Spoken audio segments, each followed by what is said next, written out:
तो आज हम स्टार्ट करने जा रहे हैं क्लास 10th का नया chapter, how do organism reproduce. Chapter number 8 है ये।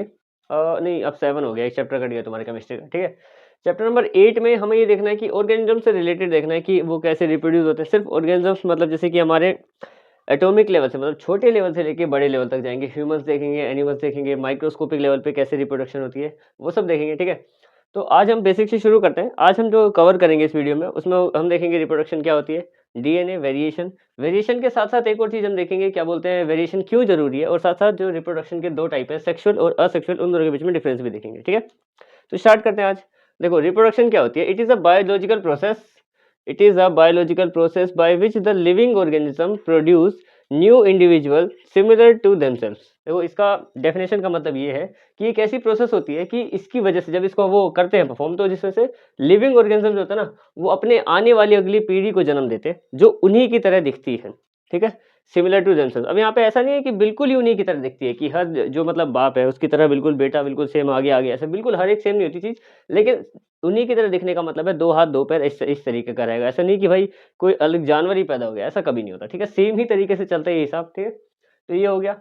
अच्छा, रिप्रोडक्शन क्या क्या चीजें, मतलब हमें किस चीज को हमें बढ़ावा देता है। देखो, सबसे पहले ensure the continuity of life, मतलब इसकी वजह से जो लाइफ है उसकी कंटिन्यूटी चली आ रही है। हमारे दादा परदादा, उनके दादा परदादा, पीछे से, मतलब ऐसा है कि काफी लंबी एक चेन बनी आ रही है। अगर कोई भी, अगर मान लो ये सब काम करना बंद कर दे फॉर एग्जाम्पल के लिए, ठीक है, तो क्या होगा कि लाइफ स्टॉप, वहीं पे दुनिया रुक जाएगी। ठीक है, उस हिसाब से अगर हम देखें तो यहाँ पे कंटिन्यूटी ऑफ लाइफ को सपोर्ट करती है। और दूसरी चीज देखें तो helps in evolution of species, मतलब कई ऐसी स्पीशीज हैं जो पहले के समय में नहीं थी। ठीक है, लेकिन इवोल्यूशन की वजह से, जैसे कोई क्लाइमेट चेंज आ गया, या कोई चीजें जो पहले हुआ करते थे आजकल नहीं है, चेंजेस के हिसाब से भी आगे बढ़ते रहते हैं। जैसे वेरिएशन आती है ना, जैसे फॉर एग्जांपल अपेंडिक्स होता था, वो ह्यूमन बॉडी में हुआ करता था जब हम काफ़ी ज़्यादा मांस वगैरह खाया करते थे। लेकिन अब मांस की जो मतलब पहले सिर्फ मांस ही खाया करते थे ना, तो उसको पचाने के लिए वो काम आता था। अब ऐसा है कि भाई वेजिटेरियन चीज़ें भी खा सकते हैं। ठीक है, तो कई चीज़ें ऐसी हैं जो अब ह्यूमन बॉडी से धीरे धीरे गायब होती जा रही है। ठीक है, आगे आगे भी कई ऐसे अनुमान है कि जैसे मान लो इनके बीच का जो स्पेस है ये क्यों है, वो उस हिसाब से देखते हैं। तो वो इवोल्यूशन को भी मतलब सपोर्ट करता है एक तरीके से, रिप्रोडक्शन। अब देखिए रिप्रोडक्शन में होता क्या है। डीएनए से स्टार्ट करते हैं। डीएनए होता है जो एक पेरेंट से आगे दूसरे में जाता है। ठीक है, और डीएनए होता क्या है, दिखता कैसे, यहाँ पे मैंने बना रखा है। ठीक है, पहले ही देखते हैं।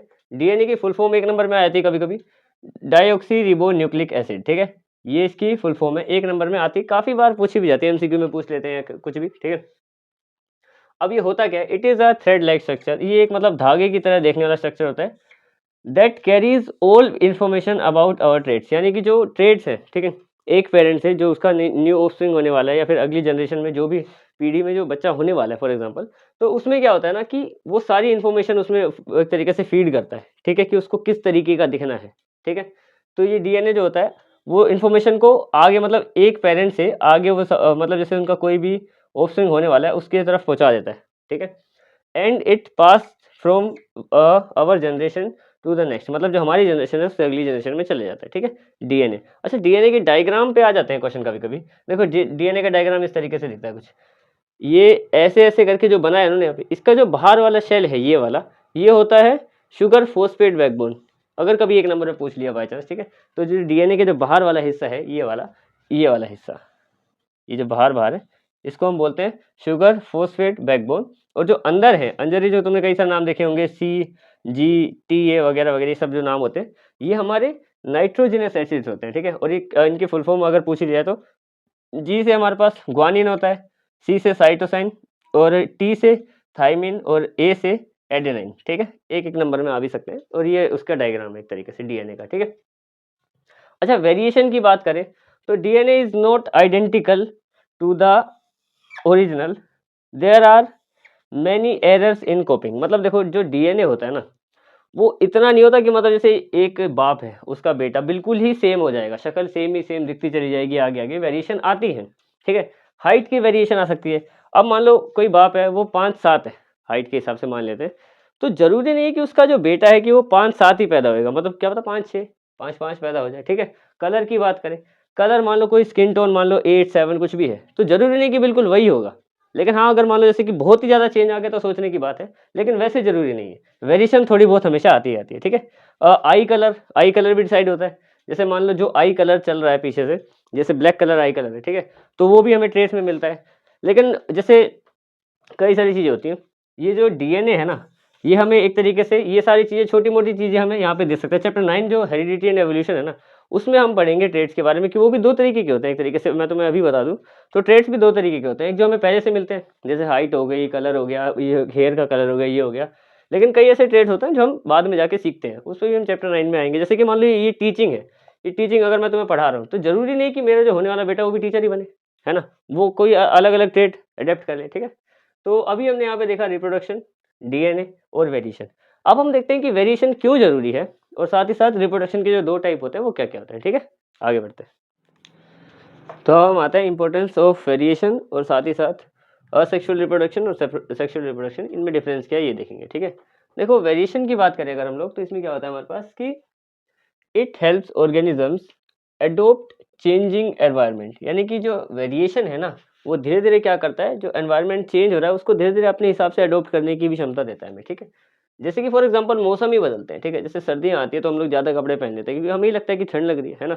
और गर्मी आ जाती है तो हम कम कपड़े पहनते हैं।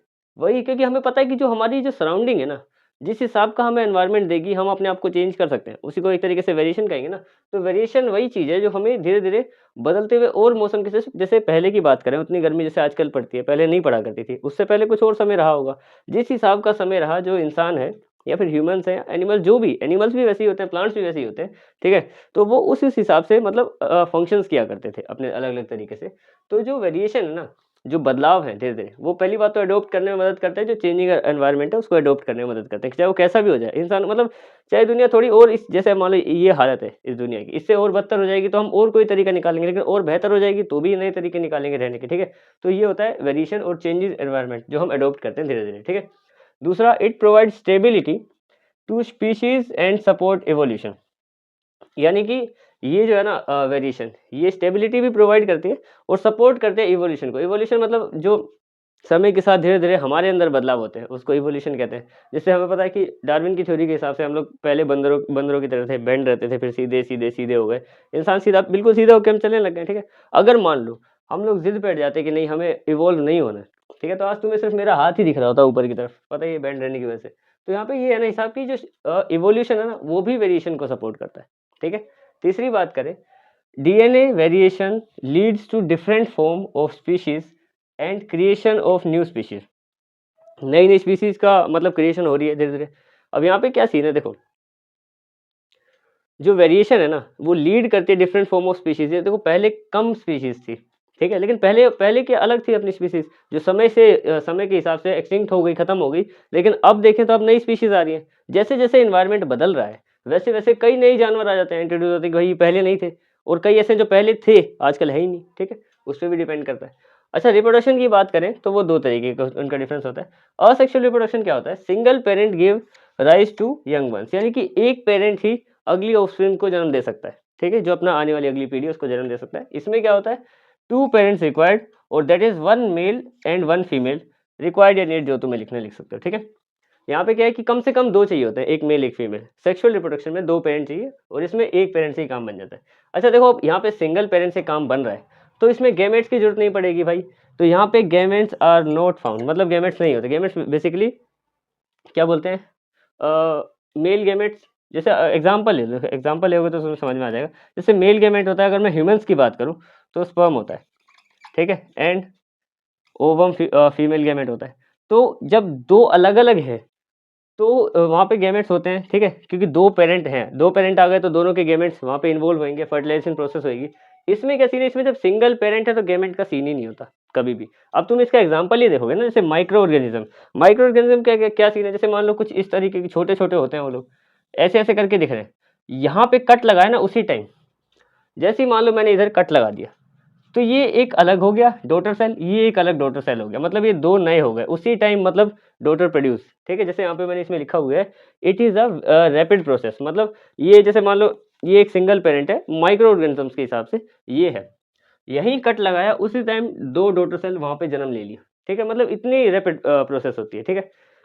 जैसे अगर सेक्सुअल रिप्रोडक्शन की बात करें, इसमें 2 होते हैं, तो वो स्लो प्रोसेस है, हमें पता है। देखो ह्यूमन्स की बात करें तो 9 महीने लग जाते हैं एक बच्चे को जन्म लेने में, ठीक है? तो ये स्लो प्रोसेस है, ऐसा नहीं कि भाई जैसे उसी टाइम भाई सीधा प्रोड्यूस हो गए, क्योंकि माइक्रो ऑर्गेनिज्म्स में तो वही होता है। अगर मान लो इसमें 4 कट लगा दूँ, हाइड्रा तुमने देखा होगा, तो 4 छोटे-छोटे से अब वही चारों डॉटर सेल आगे बड़े होके 4 हाइड्रा बन जाएँगे, ठीक है? ये काफ़ी फास्ट प्रोसेस होती है और ये स्लो होती है।